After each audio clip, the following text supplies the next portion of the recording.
Baik, Assalamualaikum warahmatullahi wabarakatuh.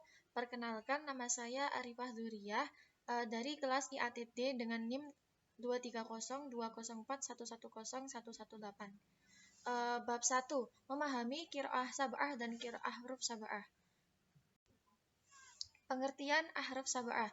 Para sahabat mendengar bacaan Al-Quran dari Nabi Muhammad SAW dalam berbagai keadaan dan kesempatan dengan 7 huruf ahruf, yaitu ahruf sab'ah, sebagaimana hadis yang diriwayatkan oleh Imam Bukhari dari Ibnu Abbas. Ani bin Abbas radhiyallahu anhuma anna Rasulullah sallallahu alaihi wasallam qala aqra'ani Jibrilu ala harf falam azal astaziduhu hatta taha ila sab'ati ahruf. Saya dibacakan oleh malaikat Jibril 1 huruf. Saya lalu terus meminta agar ditambah lagi sampai berakhir pada 7 huruf. Maka ahruf sab'ah itu bukan qiraah sab'ah, melainkan sebagian ulama itu memaknainya dengan 7 ragam bahasa dari bahasa Arab yang masyhur, yang mana Al-Quran diturunkan dengan 7 ragam bahasa Arab tersebut. Adapun pengertian qiraah sab'ah adalah 7 macam bacaan Al-Quran yang disandarkan pada 7 imam qurra, dan masing-masing imam mempunyai 2 murid atau rawi yang meriwayatkan imamnya. Di antaranya Imam Ibnu Abdurrahman bin Abi Nu'aim, murid atau rawinya adalah Qalun dan Waras. Yang kedua, Abdullah Ibnu Katsir Al-Makki, muridnya adalah Imam Al-Bazi dan Imam Kumbul. Terus yang ketiga adalah Abu Amr atau nama aslinya Zaban Ibnu Ala Al-Tamimi, dengan murid atau rawinya Ad-Duri dan Al-Susi. Yang keempat, Abdullah Ibnu Amir Al-Syami, murid atau rawinya bernama Hisham bin Ammar bin Nasir bin Maisarah dan Ibnu Zakwan. Yang kelima, Imam Asim bin Abi Al-Najwad Al-Kufi, muridnya adalah Imam Syu'bah dan Imam Hafiz Ibnu Sulaiman Al-Mughirah Al-Kufi. Yang keenam, Imam keenam, Imam Hamzah bin Habib Al-Kufi, muridnya Imam Khalaf bin Hisham dan Khalad bin Khalid. Yang ketujuh adalah Ali bin Hamzah bin Abdullah, dengan murid Abu Al-Harith Al-Laid Ibnu Khalid Al-Baghdadi dan Imam Hafiz bin Umar bin Abdul Aziz. Adapun qiraah sab'ah ini telah memenuhi standar bacaan yang sahih dan dapat dipertanggungjawabkan silsilah sanadnya secara mutawatir. Qiraah sab'ah pada masa sebelum Imam Ibnu Mujahid itu bukan dinamakan qiraah sab'ah. Qiraah sab'ah sudah menjadi kesepakatan para ulama. Adapun satu imam qurra itu masing-masing mempunyai 2 rawi sebagaimana yang telah saya sebutkan tadi. Demikian ini karena masing-masing imam yang 7 tadi membaca Al-Quran dengan berbagai ragam bacaan Al-Quran. Bacaan yang beragam tadi disampaikan kepada semua murid-muridnya sebagaimana beliau menerima bacaan tadi dari guru-gurunya.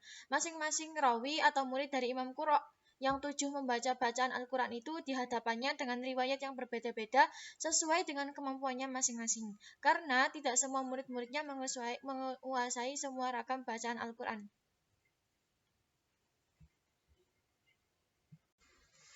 Adapun perbedaan bacaan di antara para imam qurra itu tidak mengurangi keautentikan Al-Quran, karena Al-Quran diturunkan dengan 7 huruf. Semua perbedaan ragam bacaan qiraah masuk dalam kategori ahruf sab'ah atau 7 huruf yang diterima Nabi Muhammad SAW dari malaikat Jibril alaihi salam. Adapun dalam ilmu qiraah, Imam Ibnu Mujahid itu termasuk ulama pertama kali yang memperkenalkan istilah qiraah sab'ah dan mengklasifikasi masing-masing murid mempunyai 2 rawi atau murid. Setelah Ibnu Mujahid atau generasi-generasi utama ilmu qiraah wafat, Imam Al-Syatibi dianggap generasi emas yang melanjutkan tongkat estafet ilmu qiraat. Hal ini ditandai dengan hasil karya beliau yang berjudul Hirzul Amani wa Wajhul Tahani, yang berisi kumpulan-kumpulan nazm qaidah tentang kaidah-kaidah ilmu qiraah yang bersumber dari 7 imam. Kitab beliau ini merupakan intisari dari kitab generasi pendahulunya, yaitu Al-Taisir yang ditulis oleh Abu Amr Al-Dani. Apabila Imam Ibnu Mujahid dikenal sebagai peletak dasar qiraah sab'ah dan penentuan rawinya, maka thariqah Imam Al-Syatibi dianggap sebagai thariqah yang mendominasi dari semua thariqah bacaan qiraat yang ada. Bahkan generasi-generasi muda banyak yang tidak mengenal dan mempelajari ilmu qiraah kecuali dari thariqahnya Imam Al-Syatibi. Oleh karena itu, banyak sekali ulama sekarang maupun dahulu yang mempunyai kitab-kitab syarah atau penjelas dari kitab yang ditulis oleh Imam Al-Syatibi. Setelah Imam Al-Syatibi dilanjutkan dengan Imam Ibnu Al-Jazri yang menambahi 3 imam qura dari 7 yang telah disebutkan, sehingga dikenal dengan istilah qiraah asyroh. 3 imam tersebut ialah satu Yazid bin Qoqo al-Makhzumi dengan rawi Isa bin Wardan al-Madani, Ibnu Jammas, Sulaiman bin Muslim Ibnu Jammas. Yang kedua Ya'qub bin Ishaq bin Zaid al-Basri dengan rawi Ruwais dan Roh bin Abdul Mu'min. Yang ketiga adalah Khalaf bin Hisham Ibnu Ta'lab al-Baghdadi. Beliau juga mengambil riwayat bacaan dari Imam Hamzah. Rawinya beliau adalah Ishaq bin Ibrahim al-Marwazi al-Baghdadi dan Idris bin Abdul Karim al-Baghdadi. Adapun hasil karya Ibnu Al-Jazari ini dianggap sebagai penyempurna ilmu qiraat yang ada sebelumnya. Sehingga sampai sekarang ini belum ada ulama yang menambah riwayat bacaan Al-Quran yang dianggap mutawatir selain 10 imam qura yang telah disebutkan di atas. Jika digabungkan dengan kitab Ibnu Mujahid dan setelahnya, maka jumlah qiraat yang mutawatirah yang sampai kepada kita sekarang ini lengkap dengan silsilah sanad dan kaidah-kaidahnya. Itu hanya ada 10 bacaan qiraat dan dikenal dengan sebutan qiraah asyrah mutawatirah. Beranjak dari qiraah sab'ah dan qiraah asyrah, kita sekarang menjelaskan tentang pengertian qiraah syadzah atau qiraah al-arba al-asyar. Al-arba al-asyrah atau qiraah 14. Adapun qiraah syadzah yaitu qiraah yang tidak memenuhi standar qiraah yang telah ditentukan di atas. Qiraah syadzah yang masih terekam datanya hingga sekarang itu ada 4 qiraah saja yang bersumber dari 4 imam. Masing-masing imam juga mempunyai rawi. Qiraah tersebut dianggap sahih secara sanad, tetapi standar lainnya belum terpenuhi. Keempat qiraah tersebut yaitu Muhammad bin Abdurrahman bin Mahison, Yahya bin Mubarak bin Mughirah, Hasan bin Abi Hasan al-Basri, dan Sulaiman ibnu Mahran al-Kufi. Sekarang kita akan menjelaskan tentang qiraah, pengertian qiraah, riwayat, dan thariqah. Qiraah adalah sebuah bacaan Al-Quran yang dinisbatkan kepada salah satu imam qura yang sanadnya bersambung sampai kepada Rasulullah. Seorang guru yang salah satu ragam bacaan Al-Quran dinisbatkan kepadanya dinamakan qari atau imam. Adapun riwayat adalah sebuah bacaan Al-Quran yang dinisbatkan kepada orang yang mengambil salah satu ragam bacaan Al-Quran dari seorang imam. Meskipun melalui wasithah, seorang murid mengambil bacaan Al-Quran dari imam tersebut. Dari imam disebut rawi atau riwayat. Adapun thariqah adalah bacaan Al-Quran yang dinisbatkan kepada orang yang mengambil salah satu ragam bacaan Al-Quran dari seorang perawi. Seorang murid yang mengambil bacaan Al-Quran dari seorang perawi itu disebut thariq.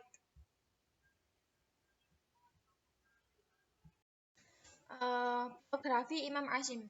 Nama asli dari Imam Asim adalah Asim bin Abi An-Najjad. Sedang nama kunyahnya adalah Abu Bakar. Beliau seorang guru qiraat di kota Kufah. Beliau juga seorang tabi'in. Sanad Imam Asim dalam qiraat sampai pada Abdullah bin Mas'ud dan Ali bin Abi Thalib.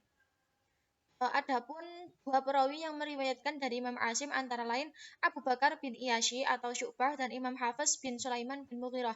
Ya, rata-rata kira-kira 95% di kalangan para muslim di dunia saat ini membaca Al-Quran itu dengan metode qiraah Asim dengan riwayat Imam Hafiz.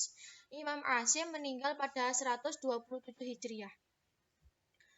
Biografi Imam Hafiz. Nama lengkap beliau adalah Hafiz bin Sulaiman At-Turi Al-Asadi dari kabilah Bani Asad.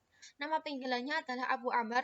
Beliau dilahirkan pada tahun 90 Hijriah dan meninggal pada tahun 180 Hijriah. Imam Ibnu Jazari. Nama asli beliau adalah Abul Khair Muhammad bin Ali bin Yusuf yang dikenal sebagai Ibnu Jazari. Beliau dilahirkan di Damaskus pada tahun 57 Hijriah. Dan Imam Ibnu Jazari wafat di Siros pada tahun 833 Hijriah.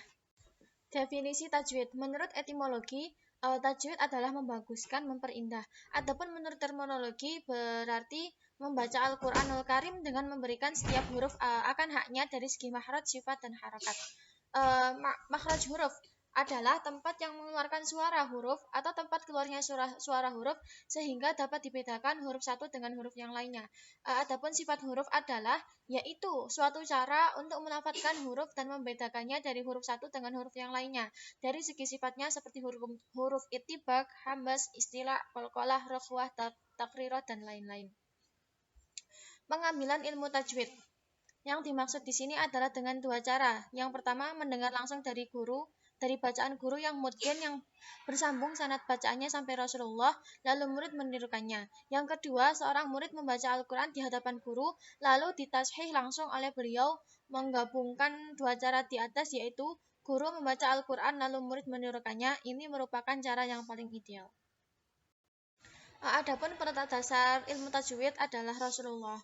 Namun adapun peletak dasar pondasi ilmu tajwid secara teori ada ulama itu berbeda pendapat. Ada yang mengatakan Imam Abu Umar Hafiz bin Amr al-Duri, ada juga yang mengatakan bahwa Imam Musa ibnu Ubaidillah bin Yahya al-Baghdadi, ada juga yang mengatakan bahwa Imam Abu al-Aswad al-Duali, ada juga yang mengatakan Imam Khalil bin Ahmad al-Farahidi sebagai peletak pondasi ilmu tajwid.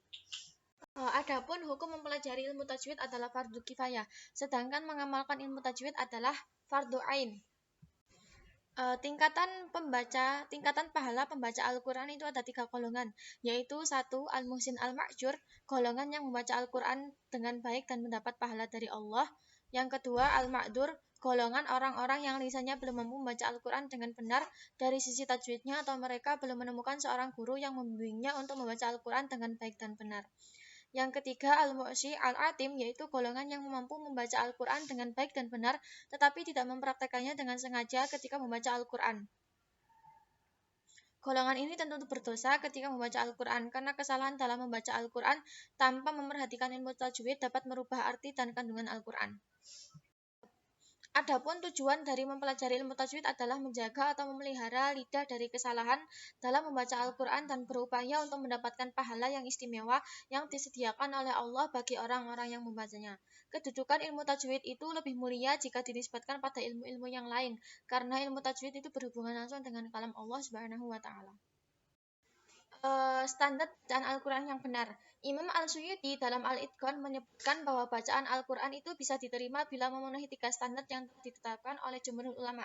Yang pertama, bacaan yang mempunyai sanad sahih. Yang kedua, bacaan yang menggunakan bahasa Arab. Yang ketiga, bacaan yang sesuai dengan muhtaf Rasm Utsmani. Adapun adab membaca Al-Quran. Yang pertama, hendaknya pembaca dalam keadaan suci dari hadas kecil, yakni berwudu. Yang kedua, membacanya di tempat yang suci untuk menjaga keagungan Al-Quran. Yang ketiga, membaca ta'awud di permulaan membaca Al-Quran, baik di awal surat atau tengah-tengah surat. Yang ketiga, membaca basmalah pada permulaan setiap surat kecuali surat Al-Baro'ah, sebab basmalah termasuk salah satu ayat Al-Quran menurut pendapat yang kuat. Yang kelima, membaca dengan khusyuk dan tenang, sebagai wujud penghormatan pada Al-Quran. Yang keenam, membacanya dengan meresapi serta memikirkan makna dan maksud ayat-ayat Al-Quran. Yang ketujuh, membaca Al-Quran dengan tartil. Yang kedelapan, hendaknya pembaca memperindah suaranya ketika membaca Al-Quran tanpa adanya unsur memberatkan. Yang kesembilan, bersiwak, membersihkan gigi dengan pasta gigi atau sejenisnya. Yang ke-11, menahan diri dari membaca Al-Quran ketika dalam keadaan mengantuk. Yang ke-12, adanya pembenaran serta keyakinan pembaca kepada Tuhannya dan kesaksiannya pada Rasulnya atas berita yang telah disampaikan ketika selesai membaca Al-Quran, yakni dengan membaca Sadaqallahul Azim wa Sadaqur Rasulullahil Karim. Yang ke-13, tidak memutuskan bacaan dengan berbicara bersama orang lain kecuali dalam keadaan darurat, seperti membaca salam, menjawab salam. Yang ke-14, membaca takbir setelah selesai membaca surat Ad-Duha sampai ke Anas. Yang ke-15, memohon kepada Allah agar dianugerahi kenikmatan ketika membaca ayat-ayat rahmat dan memohon pertolongan serta perlindungan kepada Allah ketika membaca ayat-ayat tentang ancaman. Ritme dan tadabbur membaca Al-Quran. Ditinjau dari segi kecepatan membaca Al-Quran, ada 3 macam membaca Al-Quran yang semuanya termasuk dalam kategori tartil dalam membaca Al-Quran. Yang pertama, tahqiq, yaitu membaca dengan pelan-pelan, tenang, serta memperhatikan dan meresapi makna-makna Al-Quran. memberikan hak kepada setiap huruf dari tempat keluarnya, makhrajnya, dan sifat-sifatnya. Yang kedua, hadar, yaitu membaca dengan cepat serta tetap menjaga hukum-hukumnya. Yang ketiga, tadwir, yaitu pertengahan di antara tahqiq dan tadwir, tahqiq dan hadar. Hal-hal yang membantu dalam menghafalkan Al-Quran. 1. Terus-menerus dalam menghafal, tidak berputus asa dan memotivasi diri. 2. Menjauhkan diri dari maksiat, meminta ampun setelah melakukan maksiat, bersedekah sesuatu agar memudahkan untuk mensucikan hati dan ingatan. Yang ketiga, membaca takbir mulai dari akhir surat Ad-Duha sampai surat An-Nas. Yang keempat, disunahkan bagi pembaca hendaknya membaca surat Al-Fatihah jika sampai pada akhir surat An-Nas, lalu membaca surat Al-Baqarah sampai wa ulaika humul muflihun.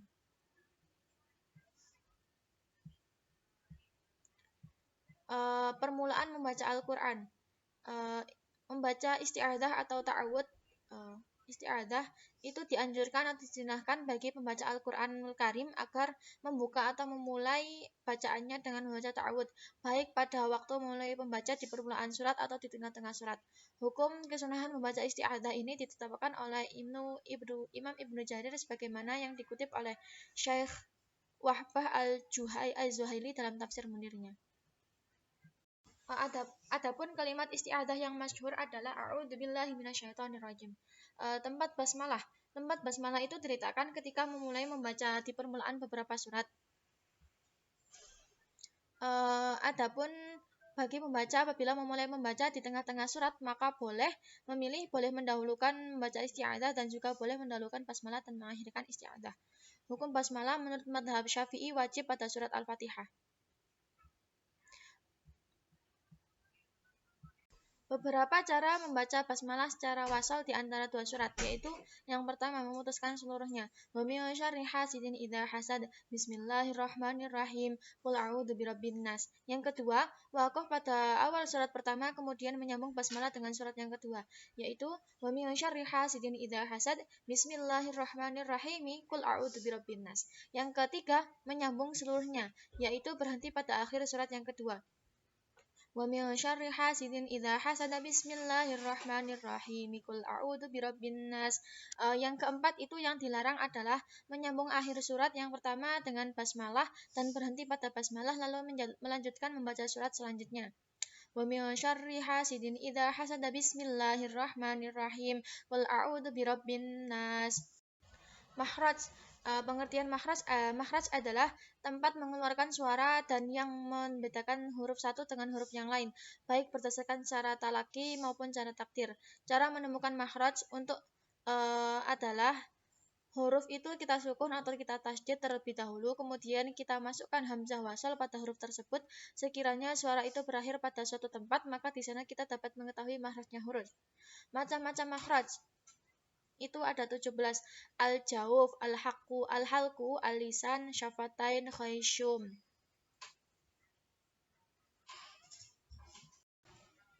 Lakab huruf. 1. Jawfiyah. Huruf-huruf jawfiyah atau huruf yang berada di antara lubang tenggorokan dan mulut. Yang kedua, halqiyah. Huruf-huruf halqiyah atau pangkal kerongkongan. Hurufnya yaitu hamzah, ha, ain, ha, ghain, kha. Yang ketiga, lahwiyah. Huruf-huruf lahwiyah atau makhrajnya huruf yang terdapat pada pangkal lidah yaitu qaf, kaf. Syajariyah. Huruf-huruf syajariyah yakni makhraj huruf yang terdapat dalam lidah bagian tengah, jim, shin, ya. Dzalqiyah. Huruf-huruf dzalqiyah yakni lam, nun, ra adalah makhraj huruf yang terdapat dalam ujung lidah. Selanjutnya nat'iyah. Huruf yang keluar dari langit-langit gusi, gigi seri, atas dengan tekanan ujung lidah padanya, yaitu to, dal, ta. Selanjutnya asaliyah, makhraj huruf yang terdapat dalam lidah bagian dalam, sod, zin, sa, sin, sod, zin, sin. Yang selanjutnya lasawiyah, yakni makhrajnya huruf yang terdapat dalam gusi, zo, zal, sa. Syafawiyah, yakni makhrajnya huruf yang terdapat dalam bibir, wa, ba, ma, mim, ba, fa. Sifat-sifat huruf. Pembagian sifat huruf itu dibagi menjadi dua, sifat yang kontradiksi atau berlawanan, sifat yang tidak kontradiksi atau tidak berlawanan. Sifat yang berlawanan Ada 5 sifat sekaligus perlawanannya. Hamas dilawan dengan jahar, syiddah dilawan dengan tawasud dan rakhwah, atibak dilawan dengan infitah, izlak lawannya ismat, isti'la lawannya istifal. Hamas berarti samar, syiddah berarti kuat, tawasud tengah-tengah atau sedang, rikhwah berarti lunak, itibak berarti melekat atau menutup, infitah terbuka, idlak tergelincir, ismat berarti mencegah menahan diam, isti'la berarti naik atau terangkat. Istifal berarti turun atau ke bawah. Sifat yang tidak kontradiksi atau sifat yang tidak berlawanan. As-sofir, siul atau seruit, hurufnya sin za sod. Yang kedua qalqalah, memantulkan makhrajnya huruf ketika mengeluarkan huruf dalam keadaan mati hingga terdengar adanya tekanan suara yang keras atau kuat. Hurufnya qatbu jaddin. Yang selanjutnya alin, menurut bahasa berarti lunak. Hurufnya wawu dan ya yang mati keduanya selain huruf mat. Selanjutnya inhiraf, menurut bahasa berarti condong. Hurufnya lam ro. Takrir berarti mengulang-ulang, maksudnya adalah ujung lidah tergetar ketika mengucapkan huruf ro. Tafashi, menurut bahasa berarti meluas atau melebar. Hurufnya shin. Istitolah, menurut bahasa berarti memanjang. Hurufnya dot.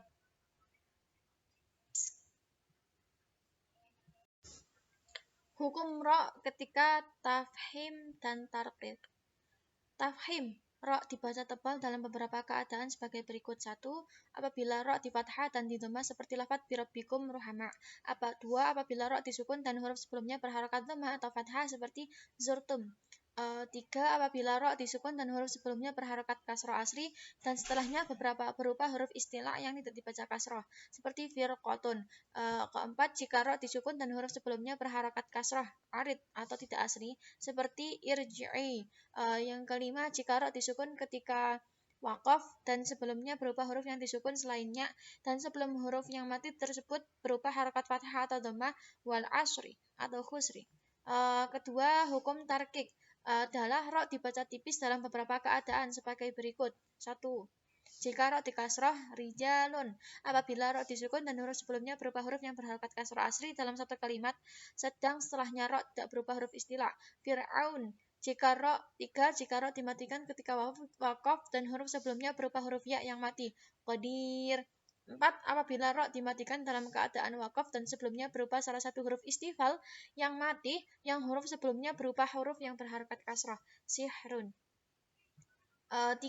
Boleh dibaca tafhim dan boleh dibaca tarqiq. 1. Apabila ro disukun dan huruf sebelumnya berharokat kasroh asri dan setelahnya ro berupa huruf isti'la, dibaca firq. Kedua, apabila ro mati dalam keadaan waqaf dan huruf sebelumnya berupa huruf isti'la yang mati, yang sebelumnya huruf isti'la berupa huruf yang berharokat kasroh. Misr.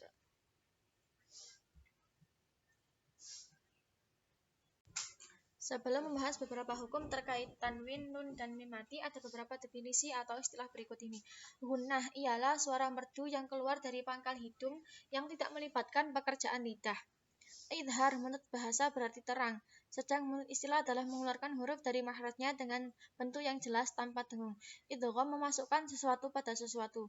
Sedang menurut istilah adalah memasukkan huruf pada huruf yang lain sekiranya dua huruf itu menjadi satu huruf yang ditasydid.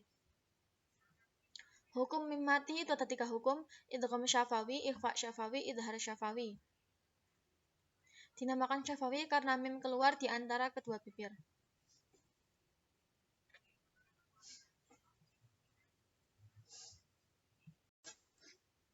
Hukum nun mati dan tanwin itu ada 4: idhar, idgham, iqlab, dan ikhfa.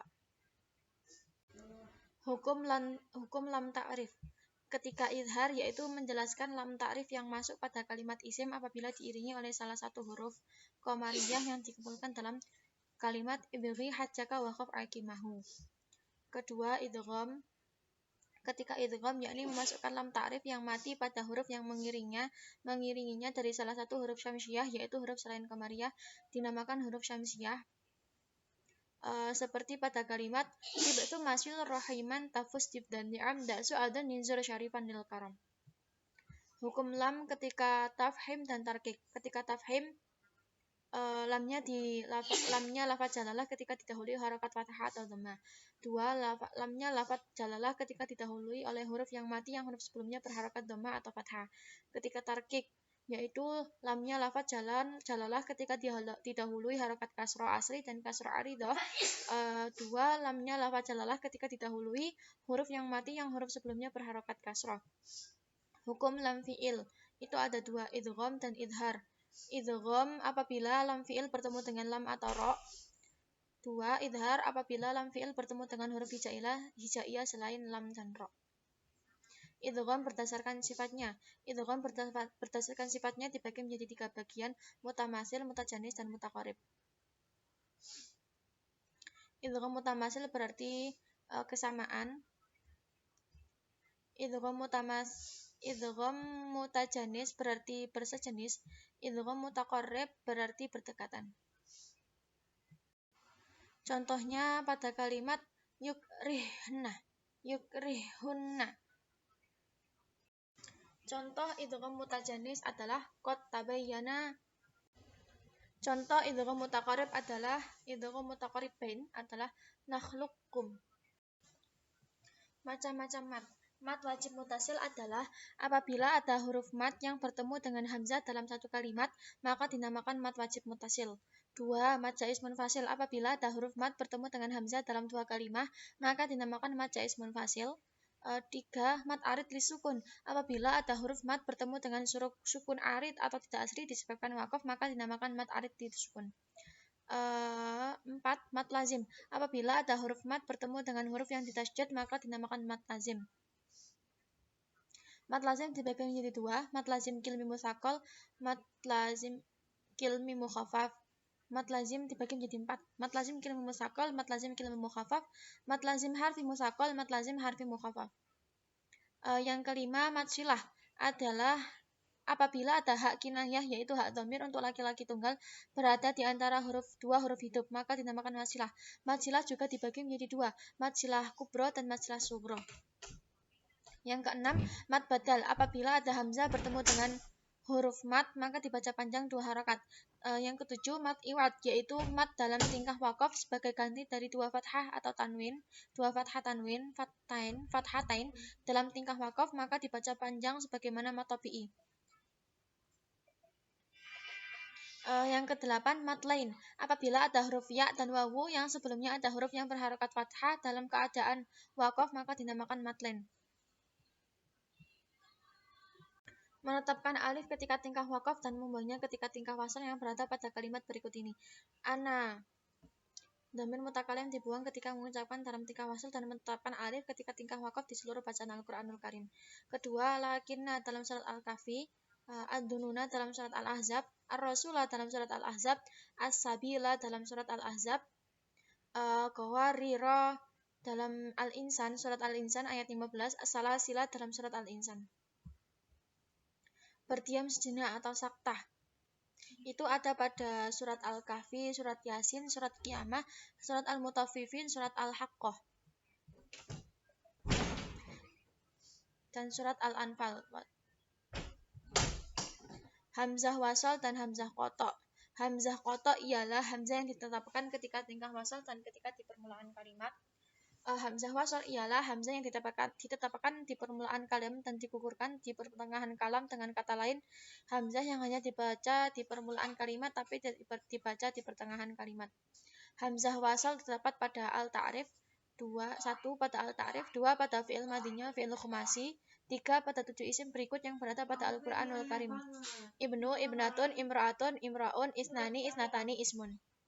Harakat hamzah wasal. 1 fathah jika pada masuk al-ta'rif, 2 kasrah ketika pada fi'il madinya, fi'il khumasi dan seterusnya yang mabni ma'lum. 2 pada fi'il amarnya, fi'il sulasi bila huruf ketiganya di kasrah atau di fathah. 3 pada fi'il amar apabila huruf ketiganya di dhammah atau di dhammah arid atau harakat tidak asli. Keempat pada masdarnya fi'il khumasi dan seterusnya yang tidak dibarengi dengan al-ta'rif. Ketiga pada dhammah.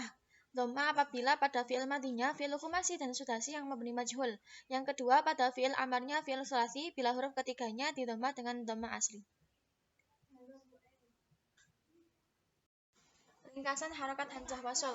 1. Fathah bila masuk pada al-ta'rif. 2. Dhamma bila huruf yang ketiga dari suatu kalimat didhammakan dengan dhamma asli. 3. Kasroh selain keadaan tersebut.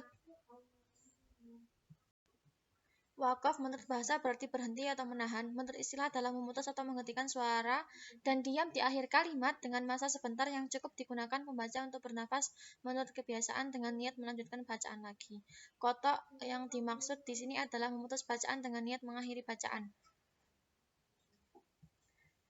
Adapun ibtidak, memulai bacaan sesudah wakaf ini boleh dilakukan hanya pada perkataan yang tidak merusak arti susunan kalimat dan tidak boleh apabila melanggar atau merusak pada maknanya. Ada beberapa sebab-sebab wakaf. Yang pertama, itirori, berarti terpaksa dilakukan oleh qori ketika karena kehabisan nafas, batuk atau lupa dan sebagainya. Ikhtiari, berhenti untuk maksud ujian bertujuan menguji pembaca, yakni ketika pembaca diuji untuk menerangkan kata-kata terpotong. Ikhtiari, berhenti yang dipilih pembaca berhenti dengan kemurnian kehendaknya. Intidhari, berhenti pada kalimat-kalimat dalam satu ayat yang terdapat perbedaan qiraah. Berhenti pada kalimat-kalimat seperti ini dengan tujuan membaca semua ragam qiraah yang terdapat dalam satu ayat. Pembagian wakaf. Wakaf dibagi menjadi 4. Wakaf tam, wakaf kafi, wakaf hasan, dan wakaf qabih. Wakaf qabih. Wakaf tam itu wakaf sempurna, wakaf kafi itu wakaf cukup, wakaf hasan itu wakaf baik, wakaf qabih wakaf jelek atau buruk. Lahan jali adalah kesalahan fatal dan sangat nampak sekali yang terjadi pada lafaz, sehingga maknanya menyimpang dari makna yang dikehendaki atau yang sesuai. Lahan khafi yaitu kesalahan yang berhubungan dengan kesempurnaan pengucapan, seperti kurangnya membaca mat pada mat, kurangnya membaca panjang pada mat, atau terlalu panjang membaca mat, atau tidak adanya kesamaan antara satu mat dengan mat lainnya. Gharaib Al-Quran sesuai riwayat Imam Hafaz dari Imam Asyim. Imam Hafaz membaca dengan sin pada firman Allah, wallahu yaqbidu wa yabsutu. Kalimat du'fun terdapat pada 3 tempat dalam surat Ar-Rum. Imam Hafaz membacanya dengan dua wajah, membaca huruf fathah pada huruf dot, membaca dhamma pada huruf dot.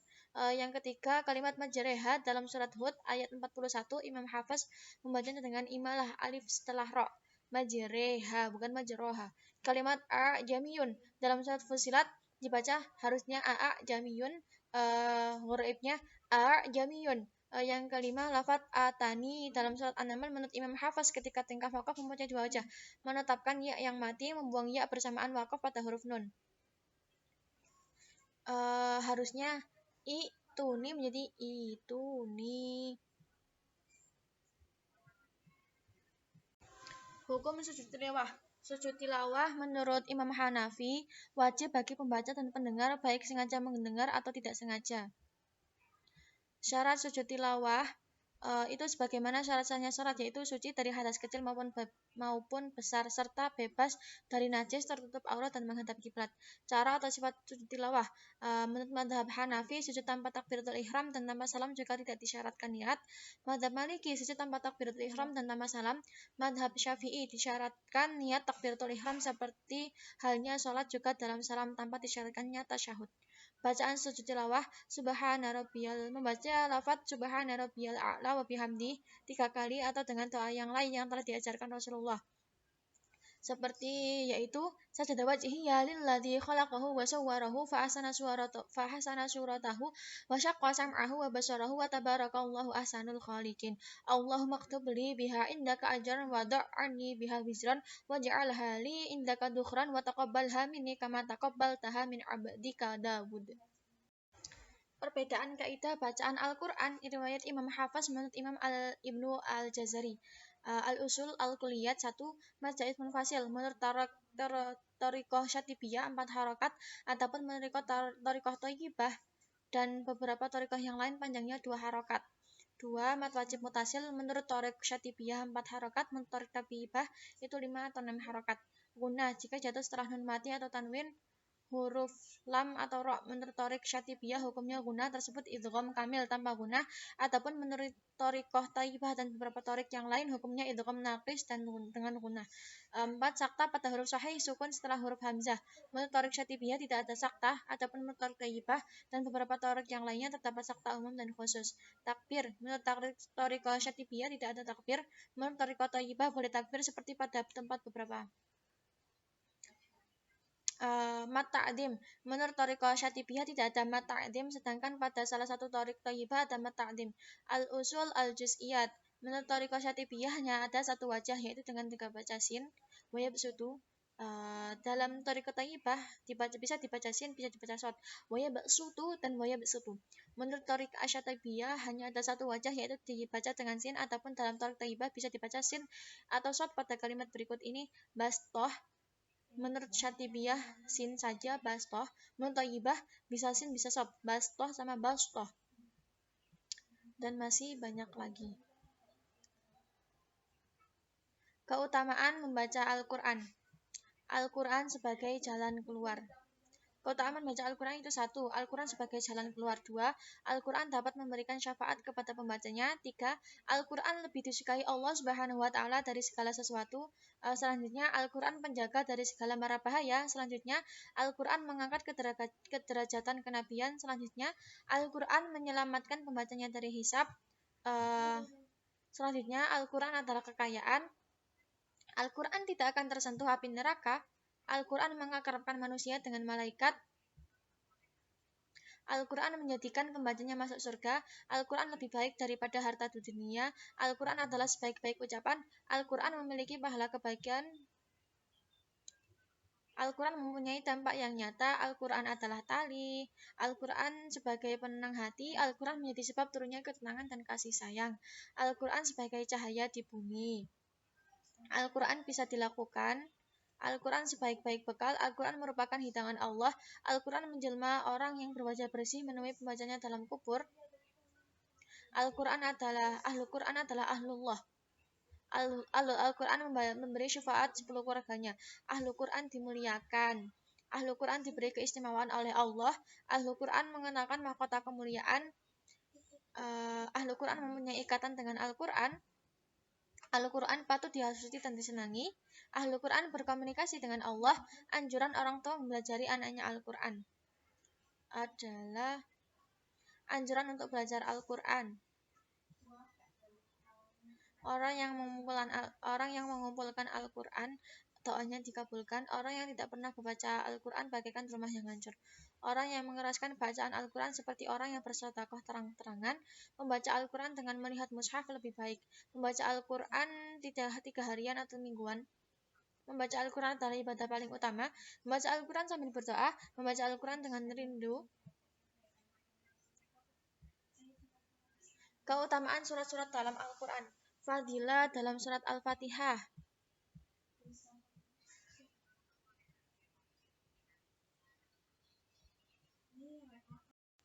Fadilah dalam surat Al-Fatihah seperti pada Qala Rasulullah sallallahu alaihi wasallam, ma anzalallahu fit Taurat wala fil Injil misla ummil Qur'an wa hiya sab'ul masani wa hiya maqsumatun baini wa baina 'abdi nisfain. Artinya Rasulullah bersabda, Allah tidak menurunkan dalam kitab Taurat dan kitab Injil sebagaimana Allah menurunkan Ummul Qur'an, yaitu sab'ul masani yang terbagi dua antara aku dan hamba. Fadilah surat Al-Baqarah dan Ali Imran. Seperti pada hadis qala Abdullah bin Mas'ud, inna syaitan idza sami'a suratul Baqarah taqra'u fi baitin kharaja minhu. Abdullah bin Mas'ud berkata bahwa syaitan akan keluar dari rumah jika mendengar surat Al-Baqarah dibacakan di dalamnya. Selanjutnya, fadilah dalam 7 surat panjang Al-Baqarah, Al-Anfal, dan Al-Bara'ah. Seperti pada hadis qala Rasulullah sallallahu alaihi wasallam, man akhadha sab'at tawal fahuwa khair. Rasulullah bersabda, barang siapa yang mengambil atau melaksanakan atau membaca sab'ut tiwal, maka hal itu baik baginya.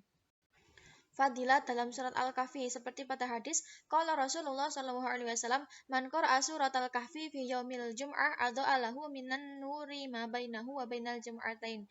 Rasulullah bersabda, barang siapa yang membaca surat Kahfi pada hari Jumat, niscaya ia akan tersinari oleh cahaya antara waktu ia membaca dan antara 2 Jumat lagi. Fadilah dalam surat Al-Mu'minun, yakni hadis qala Rasulullah sallallahu alaihi wasallam, laqad unzilat alayya asyru ayatin man aqamahunna dakhalal jannah. Tsumma qara'a alaina qad aflahal mu'minun hatta khatamal asyr. Rasulullah bersabda, telah diturunkan kepadaku 10 ayat, siapa saja yang mendirikannya maka ia akan masuk surga. Kemudian Nabi membaca awal ayat dan di surat Al-Mu'minun sampai 10 ayat. Fadilah dalam surat As-Sajdah. Seperti hadis qala Rasulullah sallallahu alaihi wasallam, "Man shalla arba'a raka'atin khalfal isya'il akhirah qara'a fi rak'atainil al-awlayain qul ya ayyuhal kafirun wa qul huwallahu ahad wa qara'a fi rak'atainil ukhrayain tabarakalladzi biyadihil mulku wa huwa ala kulli syai'in qadir wa alif lam mim tanzil as-sajdah kutiba lahu ka arba'i raka'atin min lailatul qadar."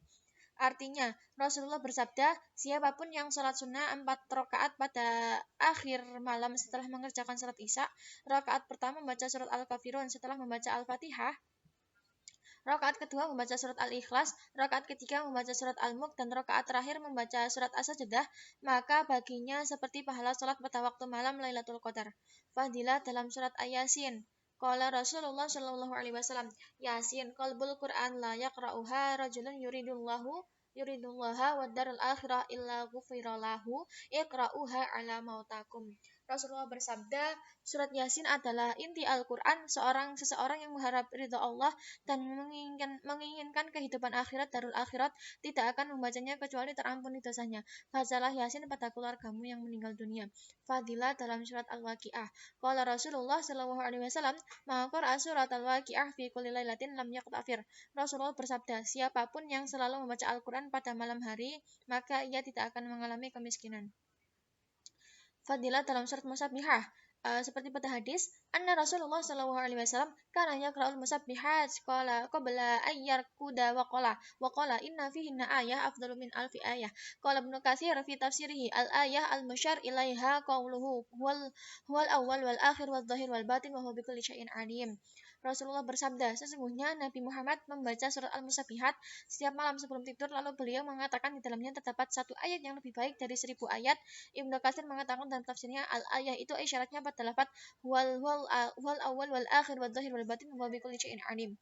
Fadilah dalam surat Al-Hasyr, seperti pada hadis qala Rasulullah sallallahu alaihi wasallam, maka hina yusbihu salasa marrat a'udzu billahi samil alim minasyaitonir rajim wa qara'a salasa ayatin min akhir suratil hasyr wa wakkalallahu bihi sab'ina alfa malaki yusalluna alaihi hatta yumsiya wa in mata fi dzalikal yaumi mata syahida wa man qalaha hina yumsika nabitilkal manzilah.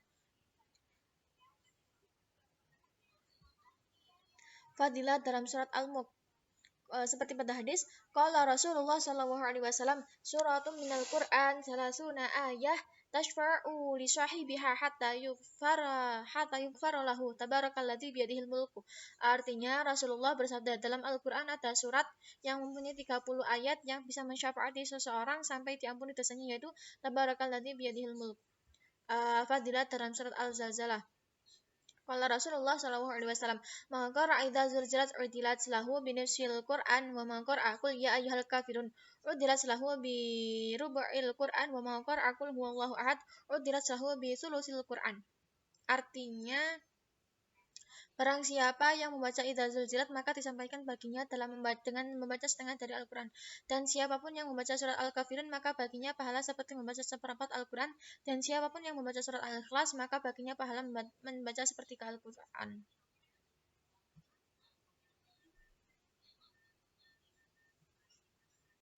Fadilah membaca surat Ibnu Al-Mu'awwidzain.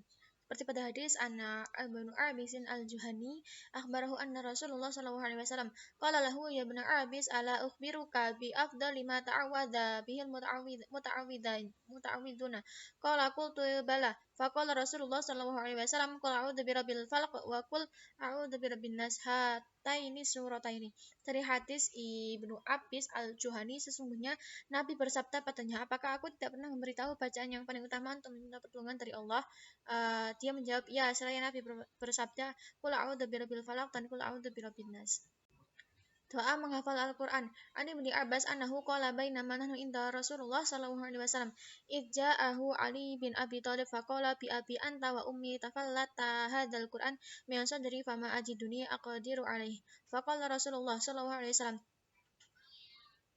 ila akhirih. Doanya adalah Allahumma arhamni bitarkil ma'asyi abadan ma abqaitani warhamni an atakallafa ma la ya'nini warzuqni husnan nadhari fima yurdika anni Allahumma badi'as samawati wal ard dal jalal wal ardi dal jalali wal ikram wal izzati allati la turam as'aluka ya Allah ya Rahman bijalalika wa nuri wajhika an tulzima qalbi hifdha kitabika kama 'allamtani warzuqni an asruwahu 'alal wajhi alladhi yurdika anni Allahumma badi'as samawati wal ard dal jalali wal ikram wal izzati allati la turam as'aluka ya Allah ya Rahman bijalalika wa nuri wajhika an tunawwira bi kitabika basari wa an tudrika bihi lisani wa an tufarraja bihi an qalbi wa an tashraha bihi sadri wa an tashghila bihi badani fa innahu la yu'inani fa innahu la yu'inuni 'alal haqqi ghairuka wa la ya'tinihi illa anta wa la hawla wa la quwwata illa billahil 'aliyyil 'azim. Baik, itu saja pemaparan dari saya. Saya pamit undur diri. Mohon maaf atas segala kekurangannya. Wassalamualaikum warahmatullahi wabarakatuh.